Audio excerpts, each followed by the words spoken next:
El mensaje de hoy va a ser un poco diferente. Como pastor, mi deseo es hacer crecer espiritualmente a nuestra iglesia. Tendremos siempre invitados cada semana. Y nuestro deseo no es aumentar las ofrendas en la iglesia. Queremos aumentar el crecimiento espiritual en nuestra iglesia. Y no veo el crecimiento espiritual desconectado de la oración, no lo veo desconectado del ayuno, y no veo al crecimiento espiritual desconectado de dar o de diezmar. Además, lo que quiero resaltar en el mensaje de hoy es cómo nuestra generosidad está conectada con nuestra formación espiritual. En el 1 Juan se nos dice que tenemos 3 enemigos principales luchando contra el crecimiento espiritual: la lujuria, el orgullo y la codicia. Y Jesús nos dice en Mateo 6, 3 cosas que debemos hacer en secreto: orar en secreto, dar en secreto y ayunar en secreto. ¿No es irónico? ¿No es una locura que dar derrote a la codicia, el ayuno ayude a someter los antojos de la carne y la oración someta a nuestro orgullo? Es casi como si Jesús nos dijera que hiciéramos 3 cosas en secreto que ayudan a combatir los 3 enemigos que luchan contra nuestro crecimiento espiritual. Si tienen su Biblia, podrían ir conmigo al Evangelio de Lucas, capítulo 5. Quiero recordarles, como cada semana, que todas nuestras notas están en la aplicación Bible de YouVersion. Pueden descargarlas y notarán que probablemente saltaré algunas cosas en las notas solo por el tiempo, pero pueden guardarlas en su aplicación o ir a hungrygen.com/notes para obtener las notas del sermón para este mensaje. Evangelio de Lucas, capítulo 5 y versículos 4 y 5. Cuando terminó de hablar, él le dijo a Simón: «Boga mar adentro y echad vuestras redes para pescar». Respondiendo, Simón le dijo: «Maestro, toda la noche hemos estado trabajando y nada hemos pescado, mas en tu palabra echaré la red». Una de las razones por las que sentí, por lo general como funciona mi calendario mental, es: en primavera hago un mensaje que trata sobre la mayordomía, dar, diezmar o algo relacionado. Y luego en otoño, en diciembre, hacemos un mensaje más sobre sacrificio o dar. Así funciona todo el programa en mi mente. Así que si vinieron hoy pensando: hombre, todo lo que hablan es de dinero, realmente no es cierto, es inexacto.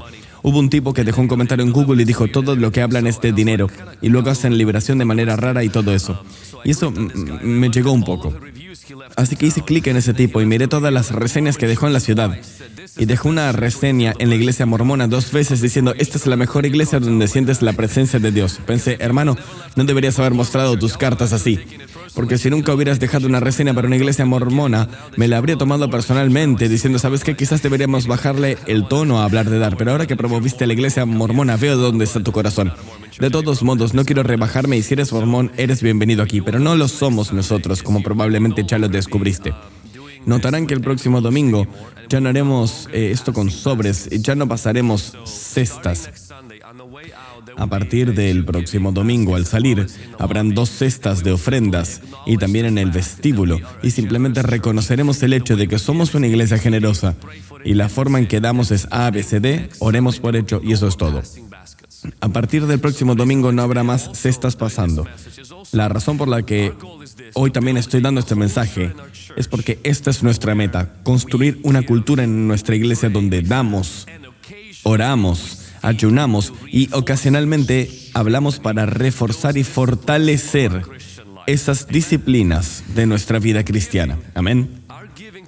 Dar. Nuestro dar en la iglesia local tiene un impacto en la misión de Jesucristo.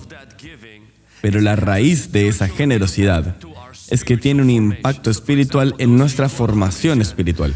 Por ejemplo, aquellos de ustedes que son de Hungry Gen, cuando dan a Hungry Gen, quiero que sepan que no solo están dando para que estas luces estén encendidas, están dando para que 21 clubes en el estado de Washington y Oregon estén operando, para que 5,600 estudiantes solo este año escucharan el mensaje de Jesús, 800 de los cuales entregaron su vida a Jesús tan solo en este año. Ese es el fruto de nuestra generosidad. El fruto de nuestra generosidad no es solo que las escuelas sean impactadas. El fruto de nuestra generosidad es que podemos tener campamentos de verano. El fruto de nuestra generosidad es que podemos hacer conferencias del Espíritu Santo. A veces la gente nos pregunta, ¿cuánto de su generosidad va a las misiones? Todo. Somos misioneros para nuestra generación. El fruto de nuestra generosidad nos ayuda a expandir el reino de Dios. Cada mes en nuestra iglesia tenemos un fondo de benevolencia donde ayudamos a madres solteras, viudas y huérfanos. Y ese es el fruto de nuestra generosidad. El fruto de nuestra generosidad no es solamente el impacto local, sino que cada más o menos 2 semanas vienen personas aquí que son misioneras en otras partes del mundo. Nunca los escucharán en el escenario. No lo gritamos a los 4 vientos, oigan chicos, solo queremos hacerles saber que ayudamos a estos misioneros a comprar una furgoneta por tanto dinero. Simplemente les damos, apoyamos y luego entran nuestros libros. Ese es el fruto de nuestra generosidad, la misión de Jesucristo. Y la raíz de nuestra generosidad no es solamente una misión, es la formación espiritual de nuestro crecimiento. Amén. Miren, no conecten dar con una campaña de recaudación de fondos. Conecten dar con la formación espiritual. Cuando ven la generosidad como si todo fuera sobre dinero, que están tratando de recaudar dinero, están perdiendo el punto. Siempre se tiene una visión extraña. Pero si lo ves, Jesús habló sobre el dinero más que sobre los cielos y el infierno juntos. Porque es una formación espiritual, lo que hacemos con nuestros recursos y cómo los gastamos para Dios. Así que la historia de Pedro. Quiero compartir con ustedes 3 pensamientos principales y se los voy a dar de inmediato. 1. Cuando damos, nos estamos moviendo de la superficialidad de la orilla a lo profundo. Estamos siendo formados espiritualmente. Lo segundo es esto. Cuando damos, superamos la resistencia que tenemos en nuestra alma ante el dar, que es que somos egoístas por naturaleza. Está bien ser provocado y tener resistencia. Pedro también la tuvo, pero estamos superando la resistencia hacia la obediencia. Y por último, lo que ocurre cuando empezamos a dar es que estamos sacando de los frutos de nuestro trabajo al desborde del favor de Dios. Así que primero, empecemos con lo que ya tenemos. Diezmar nos lleva de la superficialidad de nuestra fe hacia lo profundo, donde confiar en Jesús ya no es opcional, donde confiamos en Él. Pedro tuvo un encuentro con Jesús primero cuando su hermano Andrés lo llevó a Jesús. Así que su hermano Andrés evangelizó a Pedro. Él conoce a Jesús. Jesús le da una palabra profética, le da un nuevo nombre, y luego Pedro comienza a pasar tiempo con Jesús. De alguna manera, Jesús termina en la casa de Pedro, uno de los sábados, y la suegra de Pedro está enferma allí. Jesús sana a la suegra. Pedro ve el milagro justo delante de sus ojos. Para la tarde del sábado, para el final del Shabbat, el patio delantero de Pedro se ha convertido en un servicio de exorcismo. Demonios saliendo, serpientes deslizándose, todas cosas locas. Los cojos caminan, los ciegos ven. Así que Pedro literalmente tiene una conferencia de avivamiento en el frente de su casa. Así que lo que hizo Pedro al día siguiente, lo que siempre hizo, fue a trabajar, se fue a pescar toda la noche. Es lo que ha estado haciendo, es su trabajo, eso es lo suyo. Va a pescar y no pudo pescar nada. Jesús tuvo su buen sueño, se sube a la barca de Pedro y Pedro está allí todavía escuchando las palabras, pero algo ocupado limpiando las redes porque no pescó nada. Así que Pedro escuchó las palabras de Jesús, tuvo la palabra profética, vio los milagros de su suegra, pero miren, Pedro todavía no es un discípulo de Jesús. Puedes tener un encuentro y no ser un discípulo. Puedes ver lo sobrenatural y no ser un seguidor. Así que Pedro ama a Jesús, es un fanático de Jesús. Pedro vio las cosas realmente increíble. Nunca había visto cosas así, solo leídas en los profetas y los escritos de la Torá sobre milagros. Pero vio esto en el patio delantero de su casa, pero siguió viviendo su vida, limpiando sus redes. Y Jesús está diciendo sus grandes palabras a todos. Un sermón increíble. Y mira a Pedro y le dice, oye, ¿podrías tomar tu barca, tus redes y bogar mar adentro? Disculpa, ¿qué dijiste? ¿Qué dijiste? Jesús, ¿podrías apegarte a la Torá? Yo me apegaré a las barcas. Jesús, ¿puedes quedarte en tu carril? Yo me quedaré en el mío. Rabí, eres hijo de un carpintero. Yo soy pescador. Conozco el mar mejor. Conozco el mar también como tú conoces la Escritura. Así que hagamos esto. Jesús, tú quédate en tu carril y yo en el mío. Y aquí es donde sucede el desafío. Muchos de nosotros estamos interesados en Jesús, somos fans de Jesús, pero Jesús no está buscando más fans, está buscando seguidores. Cuando hablo de generosidad, cuando hablo de diezmar, y aquí es donde podría ponerse un poco incómodo, porque lo que estoy realmente desafiando no es dar el 10%, ese no es el punto. Lo que te estoy desafiando es pasar de ser un fan a ser un seguidor. Te estoy desafiando a ser formado espiritualmente. Yo tengo esta extraña expectativa de que cada uno de ustedes, que realmente todos los que están aquí quieren crecer. No creo que vestirían a sus hijos, se vestirían ustedes mismos y vendrían a la iglesia solo para quedarse donde están. En algún lugar profundo quieren más, en algún lugar profundo piensan, ¿saben qué? Eventualmente quiero llegar a ese punto. ¿Qué tal si ese punto pudiera suceder hoy? Y pudieras empezar a dar pasos hacia seguir a Jesús, ser formado por Jesús y convertirte en un discípulo de Jesús, en lugar de solo ser alguien que se siente en la iglesia el domingo por la mañana. Y Pablo nos dice en el 2 Corintios capítulo 9, habla sobre el hecho de que cuando comienzas, en el versículo 10, dice: el que da semilla al que siembra y pan para comer, proveerá y multiplicará la semilla que han sembrado. Y quiero que observen esto, la última parte. Y aumentará los frutos de vuestra justicia. Así que Pablo está diciendo que la razón por la que estamos dando, la razón por la que somos generosos, no es para que puedan ser ricos. Dice que es para que su justicia, su formación espiritual pueda aumentar. Y tal vez crecieron en una iglesia o fueron a una iglesia donde la razón por la que debían dar era porque la iglesia tenía un problema. La razón por la que debían dar era porque se les prometía que iban a recibir mucho dinero de vuelta. Quiero decirles algo, realmente no se trata de eso. Se trata de crecer espiritualmente al seguir a Jesucristo y al dejar la superficialidad y la superficie de nuestra experiencia cristiana y seguir a Jesús para ser más como Él a través de la obediencia. Mientras que el impacto de nuestra generosidad cambia el mundo, la raíz de nuestra generosidad nos cambia a nosotros.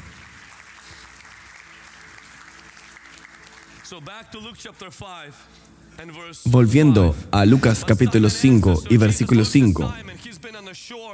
Mas Simón responde, Jesús mira a Simón, ha estado en la orilla, ha estado al margen, porque después de esta historia, chicos, Pedro ya no está al margen. Pedro es el seguidor. Después de esta historia, chicos, aquí es donde el pescador se convirtió en un apóstol, un seguidor, un aprendiz del Mesías. Y Jesús dice, Pedro, no quiere que estés al margen solo viendo los milagros, viéndome sanar a tu suegra. Quiero que no solo escuches mi palabra, quiero que realmente hagas algo para obedecerla. Será un poco incómodo, pero vas a crecer. Pedro dice, maestro. Que alguien diga maestro. Déjeme decirles. Tengo un problema con esto. Ya lo hicimos. Maestro, pero me encanta el hecho de que comience con maestro. ¿Y por qué? Porque cuando Jesús es tu maestro, se te da la libertad de rechazar. Se te da la libertad de ser provocado. Se te da la libertad de ser honesto sobre el hecho de que hay tensión y hay opresión en tu pecho. Porque lo que Jesús está pidiendo es casi como si estuviera invadiendo tu carril. Está casi interfiriendo con tu plan. Así que está bien tener eso, pero el momento en el que reconoces a Jesús como maestro, tu resistencia, no te inclinas ante ella, superas la resistencia. Y este es mi segundo punto, que cuando comenzamos a diezmar, cuando comenzamos a dar, lo que hacemos es superar la resistencia y decimos, a pesar de todo, en tu palabra. Jesús, tengo algunas preocupaciones con esto. Las matemáticas no me cuadran. Jesús, me lastimaron por eso. Algunas iglesias no lo hacen bien con la mayordomía y porque di dinero sé cómo lo gastan. Jesús, tengo problemas. Pero porque eres mi maestro, mis excusas no pueden detener mi obediencia. Tengo que superar la resistencia. No vivir en ella. Diezmar es la obediencia. Te mueve a través de la resistencia de tu razonamiento hacia la obediencia de su palabra. Y aquí escribí 11 puntos de resistencia que podríamos tener. El primero es, las matemáticas no funcionan este mes. Pero sin embargo, diezmar nunca se trata de matemáticas, se trata de confianza. El segundo es, bueno, ya he dado y no pasó nada. Sin embargo, no diezmamos para obtener o manipular a Dios, diezmamos para honrarlo. El otro es como, Jesús, tengo un problema y es que no confío en la iglesia con el dinero. Sin embargo, Jesús honró la ofrenda de la viuda mientras condenaba al templo y cómo gastaban el dinero o cómo hacían las cosas en la misma frase. Jesús juzgará la mayordomía de la congregación donde das, pero nosotros seremos responsables ante el Señor por lo que hicimos con lo que Él nos confió. También existe, diezmar es del Antiguo Testamento, estamos bajo la gracia. Sin embargo, Abraham diezmó 400 años antes de la ley, y la gracia nunca bajó la barra de la generosidad. De hecho, voy de otras maneras. Soy voluntario el domingo en la iglesia. Miren, cuando dan su tiempo les cuesta su horario, pero cuando diezman les cuesta su seguridad. Les cuesta algo que es realmente precioso, y estas cosas son intercambiables. Pueden decir, Vlad, estoy endeudado, así que una vez que pague toda mi deuda, entonces empezaré a diezmar. Pero si esperas eso, entonces Mamón usará simplemente tu deuda para evitar que obedecieras a Dios. Pueden decir, voy a empezar cuando gane más. Si no puedes confiar a Dios con el 10% de 3,000, te dirá, no confiarás con el 10% de 30,000. Pueden decir, pero mi cónyuge no está de acuerdo. Eso es justo. Sin embargo, honra tu matrimonio, ora por unidad y da lo que puedas en acuerdo. No uses a tu cónyuge como una excusa permanente para tu desobediencia personal. Pero he tenido una mala experiencia en una iglesia del evangelio centrado en la prosperidad. Sin embargo, solo porque alguien abuse de un principio de la palabra de Dios no significa que cancelemos la verdad del mismo. Pero no tengo ganas, Pastor Vlad. Sin embargo, Pedro no fue a lo profundo porque tenía ganas, lo hizo por obediencia. Raramente tus sentimientos guiarán tu obediencia, es la obediencia la que guía a los sentimientos. Si diezmo tendré que renunciar a algo que quiero. Eso es cierto, pero sin embargo, la obediencia no es adoración hasta que nos cuesta algo de nuestras preferencias. Saben, en Proverbios nos gusta citar este versículo donde dice, confía en Dios y no te apoyes en tu propia prudencia. ¿Recuerdan ese versículo? Saben que unos versículos después dice, honra al Señor con tus bienes y con las primicias de todos tus frutos. Puedo decirles esto, no podrán obedecer el versículo 9 si primero no tienen la base del versículo 5. La razón por la que damos no es porque tenga sentido para nuestra mente, es porque no nos apoyamos en nuestra prudencia. Confiamos en el Señor y luego Él nos lleva a empezar a dar.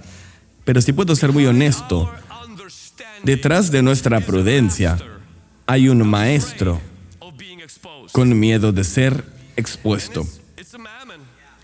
Y es Mamón. Jesús declaró claramente, no podés servir a los dos señores. Y ustedes piensan absolutamente, sí Dios, sí Jesús, no puedo servirte a ti y al diablo. Y Jesús dice, las cosas son mucho más polémicas que eso. En realidad no es el diablo quien está compitiendo con Jesús, es el dinero. Y ustedes piensan, no, el dinero no tiene el control sobre mí. Pero les diré esto, si Jesús es tu maestro, diezmar no es un problema, porque no se lo estás dando a Dios, se lo estás devolviendo a quien ya es suyo.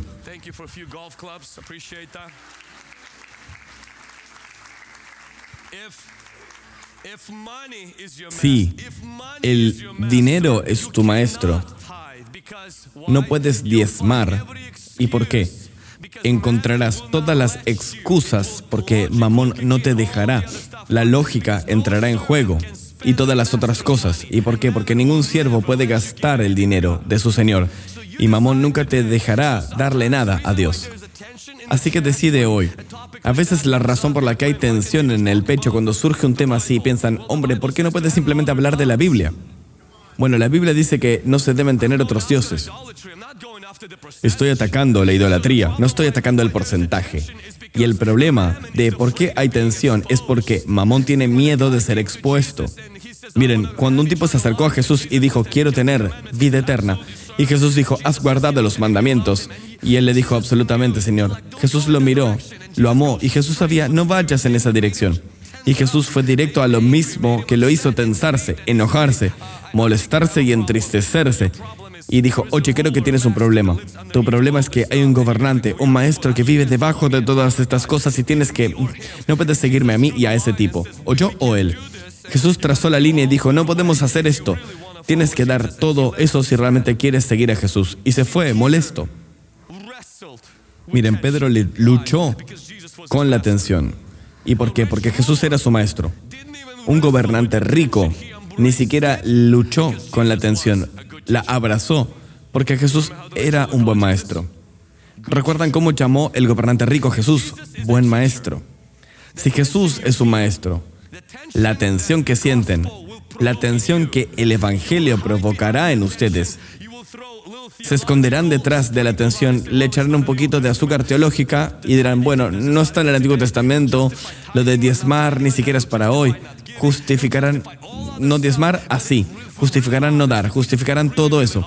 Pero si somos realmente honestos, muy, muy honestos, es que hay tensión porque hay algo que está a punto de ser expuesto y prefieren conservarlo porque Jesús es solo una llanta de repuesto. Es su Salvador, vive para ustedes. Vamos, existe para ustedes. Ustedes son la cosa especial, no Jesús. Casi murió por ustedes, los ama. Son ustedes, ustedes, ustedes. En realidad todo el mundo se trata de ustedes. Jesús solo tuvo la suerte de ayudarlos. Ustedes son el centro. Así que cuando decimos que Jesús es el centro, no, yo soy el centro. Jesús gira a mi alrededor, me ayuda, el Padre me ayuda, el Espíritu Santo me ayuda, yo soy el centro. Y tal vez ahí es donde están con Dios, y ese es un buen punto para comenzar, pero no para quedarse. Amén. Eventualmente van a tener que ser como Pedro, maestro. No, tú existes para mí, sino, Señor, yo existo para ti. Amén. Pero tengo problemas. Jesús, sé que eres mi maestro, pero no estoy de acuerdo contigo. Miren, conocer a Jesús como maestro no significa que no tengan derecho a quejarse. No significa que no tengan derecho a estar en desacuerdo, pero al final tienen que superar. Que alguien diga superar. No pueden vivir en esa tensión. Tienen que superar. Recuerdo la primera vez que esta tensión llegó a mi vida, cuando tenía 16 años. Escucharon esta historia antes. Me lesioné, me rompí la pierna. Unos años después recibí un pago de un seguro, fueron $6,000. Mi padre puso 600 como diezmo, y para un joven de 16 años, hace 20 años, $600 como mi primer diezmo, sentí que podía comprarme la mitad de Benton City con eso. Y mi primera tensión, pesqué toda la noche, estoy exhausto, cansado. ¿Me estás diciendo que simplemente vaya a lo profundo?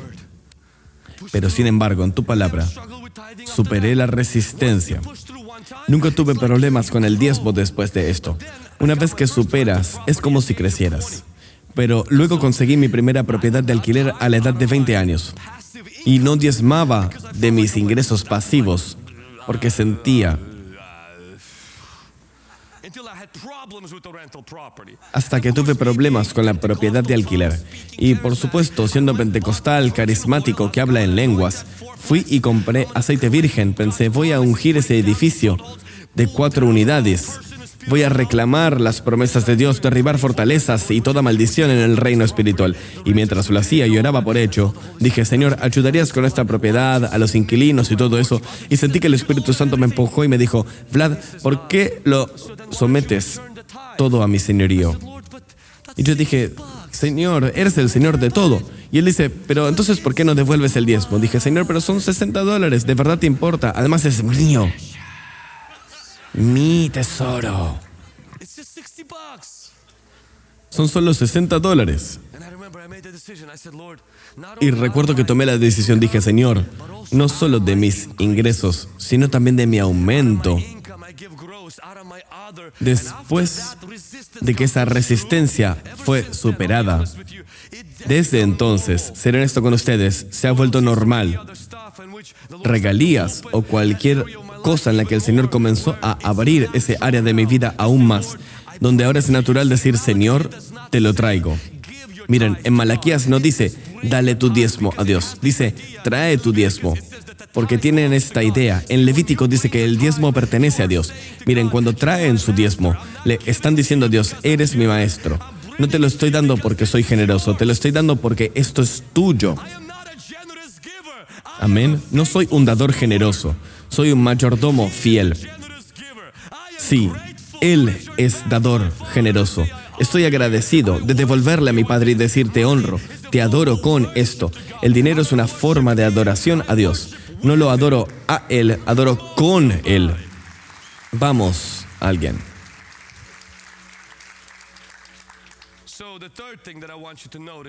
Así que la tercera cosa que quiero que noten es que no solo diezmar, sino que esto puede aplicarse a cualquier disciplina espiritual. Ayuda a moverme de lo superficial a lo profundo. Lo siguiente es que me ayuda a superar la resistencia, que es normal. Y puedo contarles todas las resistencias que sentí, pero en cada nuevo nivel la resistencia siempre estuvo. Así que entiendo si sienten resistencia hoy. No son malas personas. Solo tienen un maestro que tiene miedo de ser expuesto. Supérenlo. Todos tuvimos que hacerlo y cada vez que el Señor nos desafía a profundizar, la resistencia estará allí. El ayuno creará resistencia, la oración la creará. Todo lo bueno tendrá algún tipo de resistencia, supérenlo. No crean que la resistencia es una señal del cielo de que no deberían diezmar. Podría ser una señal de que solo hay una resistencia y eso es todo y hay que superar. Y luego cuando superó la resistencia, obedeció. Más en tu palabra, obedeció. Diezmar abre una red para la provisión de Dios. Te mueve de los límites de tu trabajo al desborde de su favor. Quiero que noten que cuando comenzó a ir y obedecer, tú traerás la barca y Dios traerá su favor. Es el Señor quien te da poder para obtener la riqueza. Deuteronomio 8:18. La bendición del Señor enriquece. Proverbios 10:22. Un toque de Dios marca toda la diferencia. A veces no necesitas una mejor condición, ni una barca, ni una mejor red. Solo necesitas el favor de Dios. Dios a veces bendice el trabajo de nuestras manos. Usó la vara de Moisés, el aceite de la viuda, la harina de la viuda. Así que Dios tocará lo que ya tenemos en nuestra vida y quiere tocarlo con su favor, con la ventaja que tienes sobre simplemente ser educado, simplemente ser inteligente o alguien que tiene una habilidad. El mensaje no es, si tú diezmas, Dios te hará rico. Ese no es el punto. El punto es que Dios se involucra. Ahora, ¿cómo eso se verá para ti? Será diferente que para mí. ¿Cómo eso se verá para una persona sentada allí? Será distinto a la otra persona sentada aquí. Para la viuda fue algo que la harina no se estaba secando, no se estaba terminando y ella estaba siendo suplida cada día. Para Israel fue el maná que estaba allí cada día.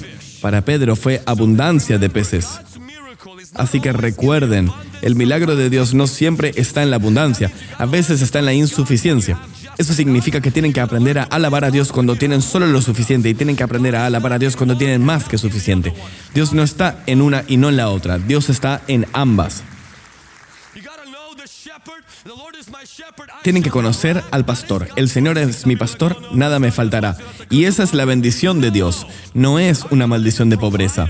Nuestro Dios es un proveedor. Y luego hace que mi copa rebose, y eso también es una bendición. No aprendan solo a ver la bendición cuando los peces están desbordando sus redes, sino cuando hay suficiencia. Esa es la señal de que Dios se está involucrando. Pablo nos dice en Corintios un versículo muy poderoso, en el capítulo 9, versículo 8. Y Dios es poderoso para hacer que abunde en vosotros toda gracia. La gracia es favor, lo que significa que Dios dice, oye. De hecho, en el contexto, se da a las personas generosas. Dios es poderoso para hacer que todo favor, toda gracia abunde. Así que no es solo un goteo, sino que está en abundancia hacia ustedes. Así que siempre, que alguien diga siempre, tengan toda suficiencia. Que alguien diga toda suficiencia. Toda suficiencia. Creo que en griego, hebreo, latín y arameo, todo es todo. Toda suficiencia. Ahora, la suficiencia no es desborde. La suficiencia no es superávit.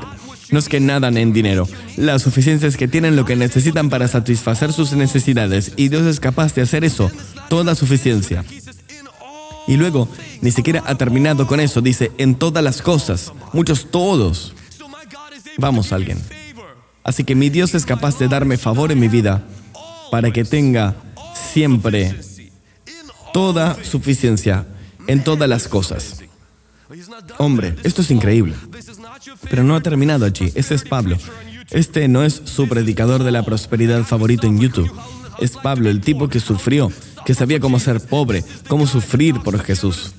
Es el tipo que habla a personas generosas y nos da una promesa. Dios es capaz de hacer que las cosas sean simplemente suficientes, todas las cosas, siempre, para ustedes. Y luego dice, y para que haya abundancia. Que alguien diga una abundancia. Abundancia. Díganlo como si lo dijeran en serio. Abundancia.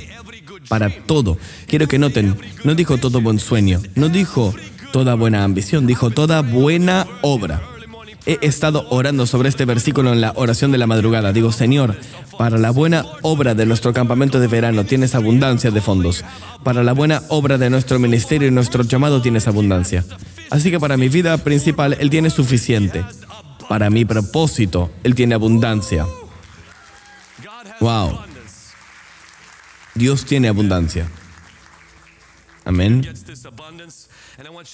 Pedro obtiene esta abundancia y quiero que noten esto.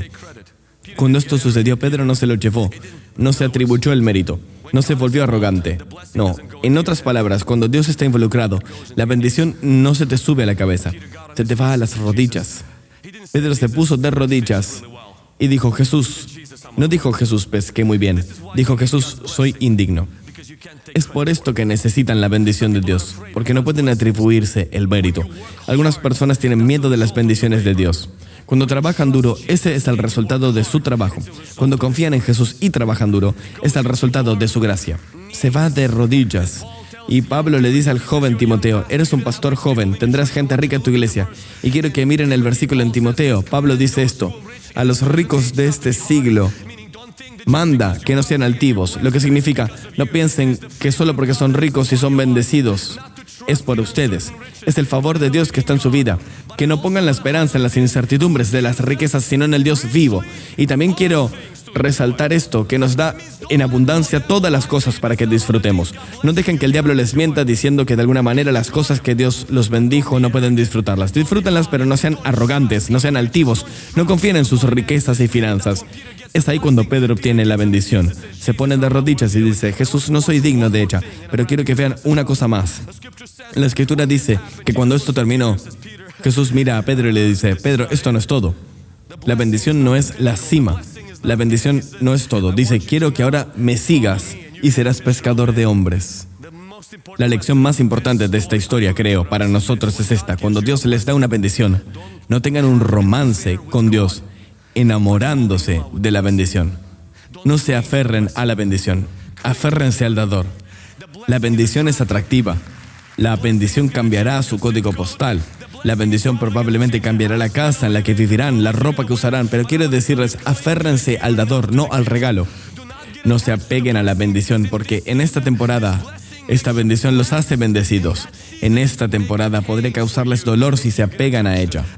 No puedo decirles cuántas personas he visto, incluso en nuestra iglesia, que Dios los bendice con una posición, con una oportunidad, con un ministerio, y se apegan demasiado. Desarrollan un vínculo del alma de superpegamento y sienten, esto es mío, es mi posesión, mi bendición, mi unción. Y no, amigos, sostengan todas las bendiciones así porque vienen y se van. Pero el dador de la bendición siempre se queda con ustedes. A veces las personas quitan la bendición, a veces la bendición se seca, a veces la bendición sigue su curso y se detiene. Y Dios los llevará a la nueva temporada. Nunca se enamoren de las bendiciones que Dios les da, porque Él las da y a veces tienen alas y se vuelan. Pero cuando se enamoran de Jesús, es por eso que yo quiero conectar el diezmo, quiero conectar la oración y el ayuno, no solo el acto, sino la formación espiritual de ser desarrollado para seguir a Jesús. Oración, ayuno, generosidad, pero específicamente el diezmo, me mueven de lo superficial a lo profundo. Me mueven de la resistencia que siento porque soy inherentemente egoísta y tengo miedo de confiar en Dios, en lo profundo. A través de la resistencia hacia la obediencia, pero lo más importante, me posiciona donde Dios puede soplar sobre las cosas en las que estoy involucrado. Dios puede tocar, Dios puede dar su favor, lo que me da una ventaja, no sobre ustedes, no sobre ellos, sino sobre mí mismo. Ahora tengo un favor que va más allá de los límites de mi habilidad, de mi don y mi trabajo.